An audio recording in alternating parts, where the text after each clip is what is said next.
Indian film industry में 1970 से 1980 दशक तक महान और सक्सेस एक्टर में से एक राजेश खन्ना, जो कि उसे पहले सुपरस्टार भी कहते हैं। आज हम जानेंगे उनके कुछ अनसुनी बातें और फिल्म करियर के बारे में। तो दोस्तों, वीडियो को शुरू करने से पहले चैनल को सब्सक्राइब और लाइक कर दीजिए। राजेश खन्ना का जन्म 29 दिसंबर 1942 को पंजाब का अमृतसर में जतिन खन्ना के रूप में एक हिंदू परिवार में हुआ था, जो कि उनको प्यार से काका नाम से बुलाते थे। उनके वास्तविक माता पिता लाला हीरानंद खन्ना और चंद्रानी खन्ना। लाल हीरानंद खन्ना बोरेवाला वर्तमान के पाकिस्तान में एमसी हाई स्कूल में प्रधान शिक्षक के रूप में काम कर रहे थे। बाद में उनकी करीबी रिश्तेदार खन्ना और लीलावती खन्ना ने राजेश खन्ना को गोद लिए और उनके लालन पालन किए। उन्होंने रेलवे में काम कर रहे थे, इसलिए कुछ दिन की बात लाहौर से मुंबई चले गए। जितेन खन्ना का पढ़ाई Saint Sebastian Goa high school में उनका दोस्त रवि कपूर के साथ हुआ, जो बाद में उसे जितेंद्र नाम से जानते हैं। राजेश खन्ना पढ़ाई के साथ साथ एक्टिंग में भी इंटरेस्ट दे रहे थे, इसलिए उन्होंने स्कूल और कॉलेज दोनों में बहुत सारे मंच और थिएटर नाटक करके कोई सारे पुरस्कार भी जीते हैं। एक बार 1962 में खन्ना अंधा योग नाटक में एक घायल मूक सैनिक की भूमिका निभाई और उनके प्रदर्शन से मुख्य अतिथि ने प्रभावित हुए और उन्होंने फिल्मों में आने के सुझाव दिए। उसी दिन से खन्ना ने फिल्मों में काम करने की मन बना लिया।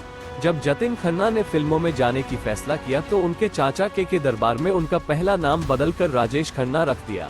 राजेश खन्ना 1965 में यूनाइटेड प्रोड्यूसर्स और फिल्म फेयर द्वारा आयोजित अखिल भारतीय प्रतिभा प्रतियोगिता में 10,000 से अधिक प्रतियोगियों में से 8 फाइनलिस्टों में से एक थे। उनके साथ एफटीआई के अन्य छात्र सुभाष घई और धीरज कुमार भी थे।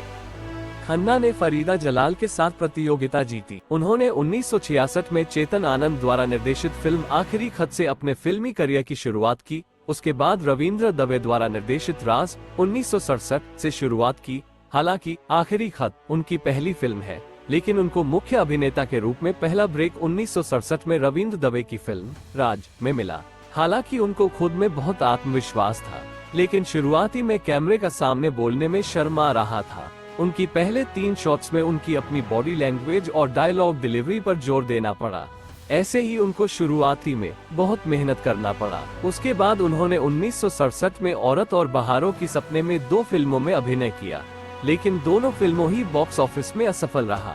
नवंबर 1969 में खन्ना ने शक्ति सामंत की रोमांटिक म्यूजिकल आराधना में अभिनय किया, जो उनकी सफल फिल्म साबित हुई और उन्हें रातों रात सनसनी बना दिया। उन्होंने राज खोसला की ड्रामा फिल्म 2 रास्ते के साथ एक और मेगा ब्लॉकबस्टर दी और इसके बाद बंधन, डोली और इत्तेफाक में हिट फिल्में दी। इन फिल्मों की सफलता ने उन्हें सुपरस्टार बना दिया और 70 के दशक की शुरुआत में राजेश खन्ना उन्माद की शुरुआत हुई। उन्होंने 1970 और 1971 में बॉक्स ऑफिस पर अपना दबदबा जारी रखा, जैसे सफर, द ट्रेन, सच्चा झूठा, आन मिलो सजना, कटी पतंग, आनंद, अंदाज, मर्यादा, हाथी मेरे साथी और छोटी बहू ने अंततः 3 वर्षों की अवधि में लगातार 15 हिट फिल्में दी, जो एक रिकॉर्ड है जो आज तक अटूट है। खन्ना ने सच्चा झूठा में डबल रोल भूमिका निभाने के लिए सर्वश्रेष्ठ अभिनेता का अपना पहला फिल्म फेयर पुरस्कार जीता। उन्होंने आनंद में एक कैंसर रोगी का किरदार निभाने के लिए सर्वश्रेष्ठ अभिनेता के लिए अपना दूसरा फिल्म फेयर पुरस्कार और सर्वश्रेष्ठ अभिनेता हिंदी के लिए पहला BFJA पुरस्कार जीता, जिसे उनके कई प्रशंसकों और आलोचकों द्वारा उनके करियर का सर्वश्रेष्ठ प्रदर्शन भी माना जाता है।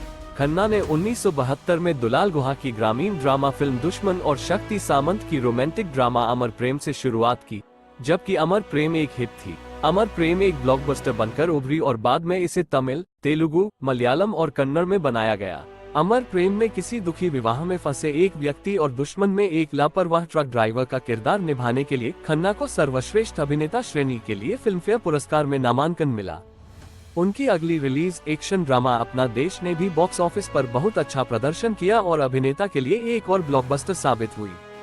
इसमें दुनिया में लोगों को गजरा लगा के, गजरा सजा के, रोना कभी नहीं रोना जैसे कुछ बेहद लोकप्रिय गाने भी थे।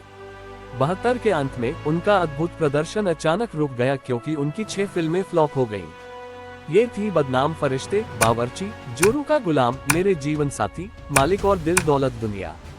उनमें से ऋषिकेश मुखर्जी का संगीत में हास्य नाटक बावर्ची आज एक पंथ क्लासिक माना जाता है और इसे हिंदी सहित कई भारतीय भाषाओं में रीमेक किया गया है। इसने खन्ना को सर्वश्रेष्ठ अभिनेता हिंदी का दूसरा BFJA पुरस्कार भी दिलाया। इसके बाद खन्ना ने कभी पीछे मुड़कर नहीं देखा। इसी दौरान उनका डिम्पल कपाड़िया से शादी हो गई थी। डिम्पल कपाड़िया बीएफ एक्ट्रेस है।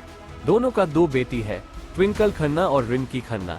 खन्ना की बड़ी बेटी ट्विंकल खन्ना एक्टर अक्षय कुमार से शादी किया है, जबकि उनकी छोटी बेटी की शादी लंदन स्ट्रीट निवेश बैंकॉक समीर शरण से हुई थी।